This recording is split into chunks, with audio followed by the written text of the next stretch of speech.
안녕하십니까. 2020년 6월 17일 새벽 모의팩트 시작하겠습니다. 어제 북한이 개성 공동연락사무소를 폭파했습니다. 그걸 비롯해서 최근에 북한의 대남 공세가 연이어 벌어지고 있고, 어저께가 정점인지 아니면 오늘 또는 내일이 정점이 될지 그렇게 아무도 예측할 수 없는 상황이 돼버렸습니다. 그래서 북한의 이런 일련의 대남 공세, 도발 이런 것들이 의미하는 바가 무엇인지, 그리고 이것을 결국은 살짝 뒤집어 보면 북한의 현재의 정세, 이걸 우리가 짐작해 볼 수 있다. 그러면 그거에 대한 판단이 정확해지면 대응책도 당연히 나오게 마련이다. 근데 제가 그 대응책을 말할 텐데 아마 문재인 정부는 그런 대응을 하지 않을 것이다. 이것도 제가 또 예상을 할 수가 있겠습니다. 자, 우선 김여정 노동당 제1부부장이 문재인 대통령을 직접 겨냥하거나 또는 문재인 정부를 향해서 이런저런 여러가지 폭언을 퍼부었습니다. 그리고 그 핑곗거리는 탈북자들이 북한을 향해서 날리는 대북전단이었습니다. 그때부터 이미 제가 유튜브 해드린 적도 있는데, 이거는 제재 해제를 압박하는 것이지 무슨 전단살포 이거 가지고 얘기하는 거 아니다. 전단살포는 하나의 핑곗거리에 불과하다, 이렇게 말씀을 드렸는데, 그런데도 문재인 정부와 통일부 이런 쪽에서는 전단살포를 막는 데에 혈안이 돼 있었습니다. 얼마나 헛다리 짚은 겁니까? 그래서 이런 식으로 무능한 당국자들이 있는 한 북한의 도발은 계속될 것이고, 북한의 협박에 결국 우리 국민의 자존심만 짓밟힐 것이다, 이런 말씀을 드리고, 그렇게 김여정이 직접 비난한 이후에 통신선 남북 간에 연결되어 있던 청와대 한라인이라든가 아니면 서해, 동해, 군 통신선, 그 다음에 판문점 직통전화 이런 것들 다 끊겼습니다.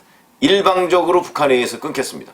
그게 선을 자른 게 아니고 우리가 전화해도 받지를 않습니다. 아예. 그러니까 선이 완전히 잘린 거하고는 조금 의미는 다릅니다만, 그러더니 드디어는 이제 온갖 비난전을 연속으로 이어지고요. 리선건 외무상은 미국을 향해서 비난을 하고, 그 다음에 무슨 권정근 외무성 미국 국장이라는 사람은 남한을 향해서 또 얘기를 하고, 그 다음에 심지어는 옥류관 주방장이 냉면 처먹을 때는 이런 식으로 얘기를 하면서, 문 대통령이란 이름은 얘기 안 했지만 문 대통령이 거기에서 옥류관에서 2018년에 냉면 맛을 극찬한 적이 있거든요. 저도 옥류관에서 냉면 먹어본 적이 있습니다. 그러나 그 냉면 그렇게 극찬을 할 상황은 아닙니다. 우리가 생각하는 냉면하고 다릅니다. 북한은 그걸 그냥 상온으로 먹습니다. 냉면으로 먹는 게 아니고요. 자, 그리고서 이제 어제로 연락사무소를 폭파하기에 이르렀다. 자, 이런 일련의 것이 무엇을 의미하느냐. 우선 첫 번째, 제가 뒤집어 보기라고 제가 말씀을 드렸는데, 무슨 얘기냐면 북한이 저런 행동을 하는 것을 직접적으로 저런 행동을 왜 할까 하는 것보다는 그 이면을 한번 살펴보자, 제가 이런 말씀을 드리는 겁니다. 그 이면에 무엇이 있을까? 저는 북한이 드디어 한계에 봉착하는 것이 눈에 보이는구나. 북한 당국자들의 눈에도 이제 북한 경제 상황이나 북한의 사회 상황이나 이런 것들이 한계에 봉착할지도 모르겠다는 위기감이 극대화된 거라고 저는 봅니다. 무슨 얘기냐면, 자, 피치 솔루션스라는 이제 신용평가 기관이 있죠, 국제적인. 거기서 이제 연간 경제 성장률 전망을 합니다. 북한에 대해서 2020년 올해 3.7%포인트, 3.7% 정도 성장을 할 것으로 예상을 했습니다. 북한에서 3.7%라는 게 그렇게 크지도 않은 겁니다. 왜 그러냐면 북한은 경제 규모가 워낙 작기 때문에 2%가 의미하는 게 별건 아니지만, 그런데 최근 들어서 갑자기 이거를 10%포인트 낮춰 잡았습니다. 그러면 올해 경제 성장이라는 것은 마이너스 6% 정도가 된다. 그러면 이 마이너스 6%는 어떤 것이냐? 1990년대에 고난의 행군이라는 기간이 있었습니다. 고난의 행군 시절에 북한의 경제 성장률이 마이너스 6.5%였습니다. 그때하고 지금하고 거의 차이가 없는 상황이 되어버렸다. 그러니까 무슨 얘기냐면, 지금까지 미국과 유엔의 제재에 따라서 중국과의 교역 또는 러시아와의 교역이 상당 정도 제한돼 있었죠. 그럼에도 불구하고 북한이 어느 정도는 버틸 수가 있었습니다. 왜냐하면 밀무역 때문에 저는 버틸 수 있었다고 보는데, 북한과 중국 사이의 국경, 그 다음에 러시아와의 국경에서 밀무역이 지금도 성행하고 있습니다. 근데 이 밀무역도 상당 부분은 이제 중국 당국에 의해서 차단된 상태고, 그야말로 비밀리에 하는 거 외에는 그 옛날에는 거의 반공개적으로 했었거든요. 근데 그런 거 외에는 안 된다. 그러다 보니까 밀무역도 위축이 된 것이고, 거기에다가 코로나19까지 겹쳐서 중국 경제 성장이 저하가 됐습니다. 중국도 올해 뭐 경제 성장률이 뭐 말이 아닙니다. 이런 정도가 돼버리다 보니까 중국도 뭐 경제 성장률이 당초에 뭐 6, 7% 뭐 이렇게 예상이 됐다가 올해는 뭐 1%대로 주저앉을 것이다 이런 얘기가 있으니까 그 여파가 진짜 압록강을 건너서 북한으로까지 영향을 미칠 수밖에 없다 하는 점에서 본다면 한계점에 도달했다. 그래서 올해 이런 식으로 하면 내년에 더 어려워질지도 모른다 하는 예상을 북한 경제당국자들은 왜 안 하겠습니까? 그러다 보니까 당연히 이대로 있어가지고는 안 되겠다. 우리가 이 제재에서 벗어나야 되겠다. 북한이 제재에서 벗어나려고 했던 것이 작년 2월 말에 있었던 하노이 노딜. 그때도 이미 미국 측에다 우리 제재를 해제해달라, 몇 개라도 해제해달라 이런 얘기를 했었습니다. 그런데 그게 이루어지지 않았죠. 왜냐면 미국 제재도 있고 유엔 제재도 있었습니다. 그런데 그게 이루어지지 않았죠. 그때부터 사실은 이 제재를 해제받기 위한 여러 가지의 그 국리를 한 끝에 그로부터 벌써 1년 4개월 정도가 지났지 않습니까? 훨씬 더 어려워졌겠죠. 거기다 그 당시에는 예상하지 못했던 코로나19 사태가 있었죠. 이러니까 완벽하게 한계에 도달한 것이다. 그럼 이 한계를 적어도 제재를 아마 미국이 해제해 줄 거라고 북한도 생각하지 않을 겁니다. 그러면 왜 이러느냐? 결국은 이 어려움의 책임을 미국 또는 남한으로 돌리려고 하는 것이다. 그러니까 적어도 인민들이 어렵다 하는 것이 이 원인이 어디 있느냐? 그거는 미국 탓, 남한 탓. 이거를 하려고 지금 이런 대남 공세를 취하고 있는 것이다. 이렇게 보죠. 그러면 여기에 대해서 우리가 어떤 대응을 해야 되느냐?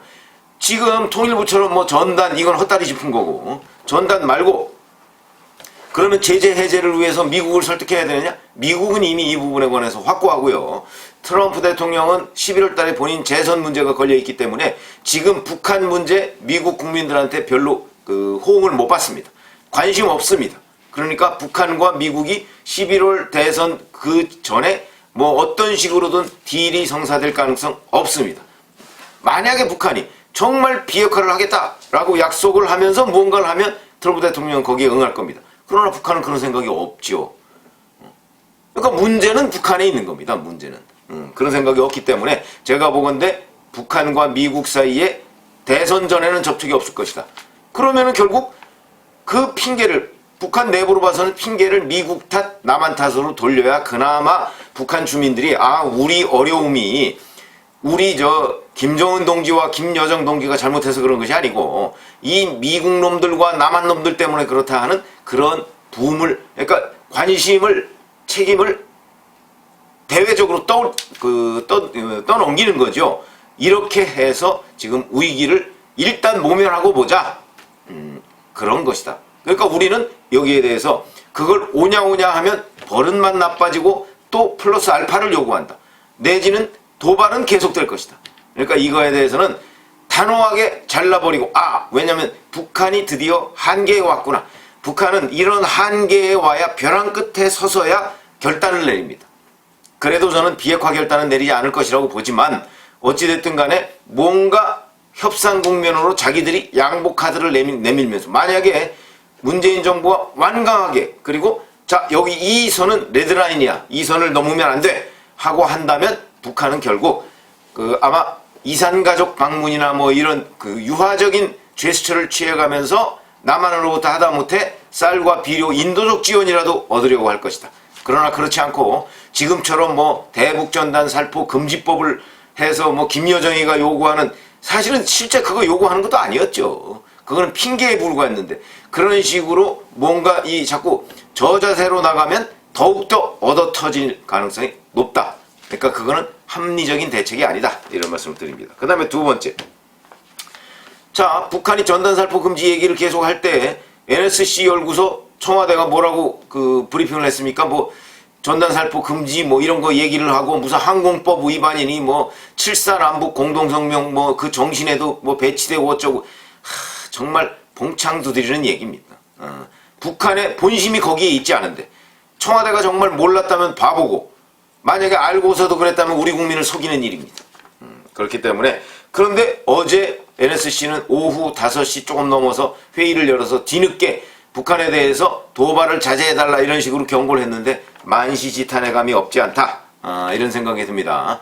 근데 청와대의 본심은 제가 보건대는 아직도 북한에 대해서 경고의 의미를 담고 있지는 않다. 왜냐하면 경고의 의미를 담으려면 자 전군 비상경계 태세에 돌입해야 됩니다. 왜 그러냐면 북한이 언제 어디서 지금 도발을 할지 모르기 때문에 비상경계 태세에 당연히 돌입해야 되는데 어저께 그런 움직임은 없었고 북한에 대해서 보다 강력한 경고를 했어야 되는데 그 또한 나오지 않았다. 뭐 이런 문제고요. 그 다음에 세 번째, 노무현 정부 때부터 계속해서 뭐 평화 이런 얘기를 많이 합니다. 평화는 전쟁을 준비할 때 평화가 담보될 수 있다. 이런 얘기를 제가 여러 번 드린 적이 있는데 어차피 북한으로 하여금 무언가 이 남한과 어떤 평화적인 관계를 맺도록 하려면요. 우리가 안보태세를 확고히 하지 않으면 북한은 늘 남한을 깔봅니다. 그러면 노무현 정부 때부터 그런 북한을 도발을 하지 않도록 잘 관리해야 된다. 이런 얘기를 많이 해왔거든요. 노무현 정부 때는 핵실험을 한 것 빼놓고서는 그럭저럭 그냥 관리는 했습니다. 그때 뭐 도발은 없었으니까요. 문재인 정부 지금 이제 도발이 시작된 것이죠. 그 관리 모드가 한계에 봉착한 것이다. 저는 이렇게 봅니다. 정말 립서비스로 북한을 이리저리 뭐 해주겠다 그 말만 해서 북한을 관리해온 것에 그런 정책의 한계에 도달했다. 그러면 어떻게 할 것이냐. 그러니까 이제 립서비스가 아니고 행동으로 옮겨야 되는데 북한의 최종 목표는 북한은 이 뭔가 이 일괄 타결 안으로 해서 그 이렇게 크게 안겨주지 않는 한요. 그 하나씩 살라미식으로 해가면서 남한 측에 계속 요구하고 궁극적으로는 주한미군 철수까지 이어지지 않는 한 북한의 대남 공세는 끝나지 않을 것입니다. 그렇기 때문에 북한의 이 대남 공세를 차단하기 위해서는 단호하게 레드라인을 쳐야 됩니다. 그 전까지는 이런저런 대화로 관리 모드를 나가야 된다. 근데 마치 지금 문재인 정부는 제재 해제를 미국이 해줄 수 있고 우리가 미국을 설득할 수 있을 것처럼 북한에 얘기했던 것이 아닌가. 저는 그런 것들이 패착이다. 안 되는 거는 확실하게 안 된다고 북한에 얘기를 했어야 어제 개성 공동연락사무소 폭파 같은 이런 일들을 당하지 않는다.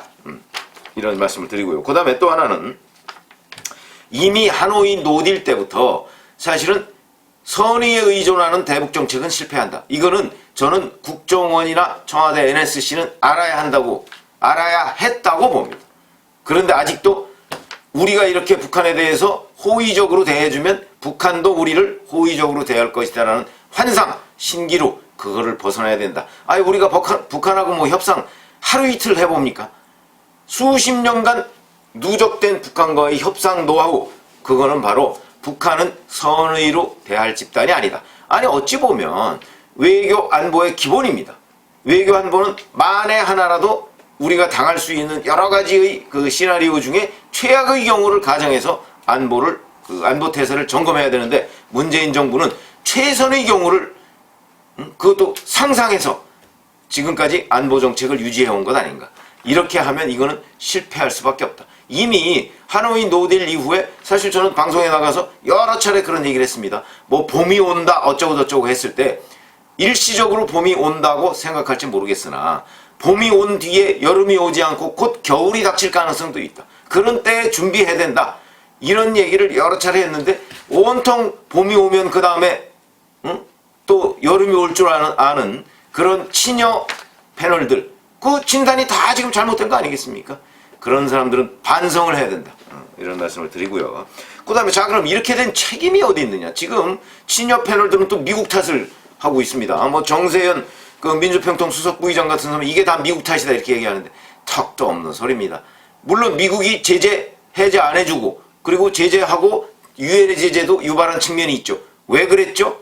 북한이 비핵화를 약속하고 그 약속을 지키지 않았기 때문입니다. 만약에 하노이 노딜 때 북한이 영변 플러스 알파 그 알파만이라도 미국에 약속을 했거나 뭔가 행동으로 보여줬으면 미국이 그와 같은 제재를 하지 않았을 겁니다.